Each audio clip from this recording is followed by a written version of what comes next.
Alright, how's it going, everybody? C-RadTV back here with another video, and of course it's time for another Detroit Lions 2024 NFL Draft Preview.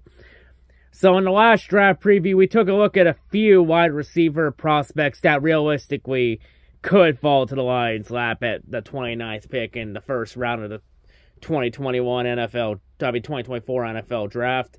And in this one, we're going to take a look at some defensive prospects on the D-line. And take a look at some top defensive lineman prospects, specifically edge, since edge is a need for the Lions. Not really defensive tackle, since the Lions got DJ Reader. But as we've seen from Brad Holmes before, he does not give a fuck about positional value, and he'll take best player available on his draft board. So yeah, we're going to go over some defensive lineman prospects to see who the Lions should target in the 2024 NFL Draft in the first round.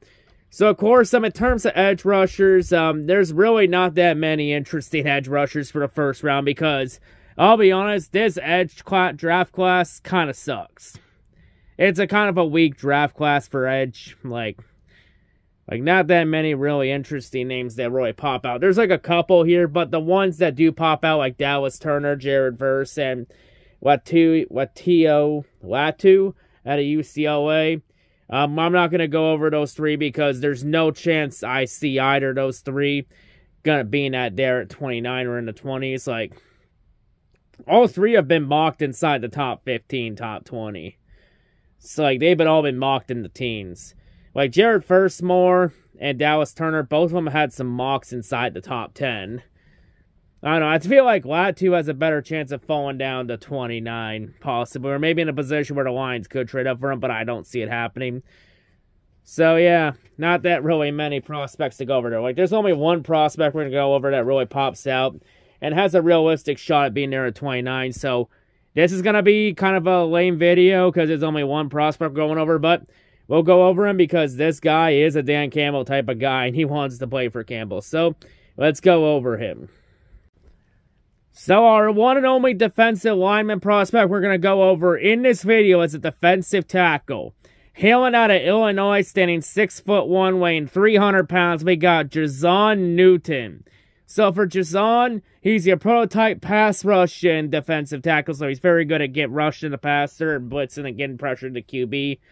So in terms of strengths, excellent agility, allows him to beat reach blocks, get penetration as a pass rusher, lays out for tackle attempts, throws his body around to make plays. High motor player, never stops firing his hands, looks for openings, quick to deploy counter moves, flows effortlessly through chops, rips, and swims. Plays stronger than he looks, won't be outmuscled by NFL competition as a rookie. Outstanding space player for his position, can catch running backs from behind, has the ability to keep his angles and play through contact without losing his balance, which is very rare even for NFL standards. Grip strength, controlling his outer body, gives off O-lineman fits. Instinctive run defender, good awareness of his surroundings. In terms of his weaknesses, though, he has a short and maxed out frame, modest length. It will be a detriment for a lot of teams with strict measurement guides.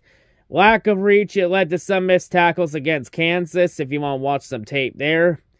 He gets overwhelmed by some double teams, doesn't yet have answers to extra attention from the O-line.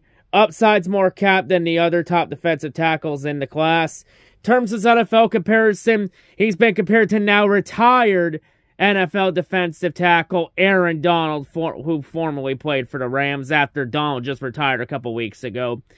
So yeah, when you're getting compared to a player like Aaron Donald, you're definitely doing something right. And a lot of the things about his frame being short and maxed out, a lot of that was said about Aaron Donald, and look how he turned out. But yeah, overall, though, a lot of things to like. He checks all the boxes for the Lions and players that Dan Campbell wants. Easily fits the Lions culture easily. You know, a Dan Campbell type of player, 100%. You know, definitely someone I would not mind taking at 29 if they want to go best player available. Or if they even want to possibly trade up for him. Like, I'm not 100% sure if he'll be at 29. Like, if the Lions want to go get him, they might have to trade up a few spots. They might have to jump ahead of the Packers, since the Green Bay since a lot of mock drafts have had Green Bay taking Newton at the 25. So, if they want to get him, they're probably going to have to jump ahead of Green Bay, possibly. You know, definitely someone I would not mind having on the team for sure. But yeah, that's going to wrap it up for this draft preview. So yeah, there's a lot of positives to take out of Jerson Newton for sure. Like, not really much to say for edge rushers. There's really not much available. Like in terms of the only good pass rushers ranked in this draft class so far, all of them are going pretty high in the draft, and there's no chance the Lions will get them. They'll get a lot of the good pass rushers in the draft, like a Turner or Jared Verse or Latu. Because they're going to be long gone before Detroit even has a chance here.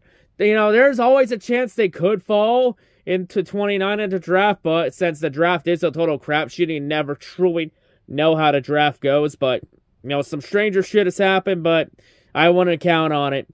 I think there's a better chance of Jerson Newton being at 29 than the other 3 pass rushers I didn't go over. Like I said, this pass rusher class kind of sucks. Not that really main eye-popping names for pass rushers. Then again, you know, Brad Homestead had really good talent, and I've seen it said in the draft before. The draft is a total crapshoot, and you can find talent anywhere in the draft if you have the right people calling the shots. But yeah, that'll wrap it up here. The next draft preview will be a lot longer than this one. That's the next one we go over. We'll be on defensive backs and safety prospects, since I think that's more of a need, and I think that might be the position the Lions will target in the first round, especially after the news about Cam Sutton earlier today, on Wednesday. Since I'm recording this on Wednesday, and it'll be uploaded Thursday. So yeah, and I'm not going to comment on the Cam Sutton thing at all yet, until I get more news and until more information comes out about the whole thing.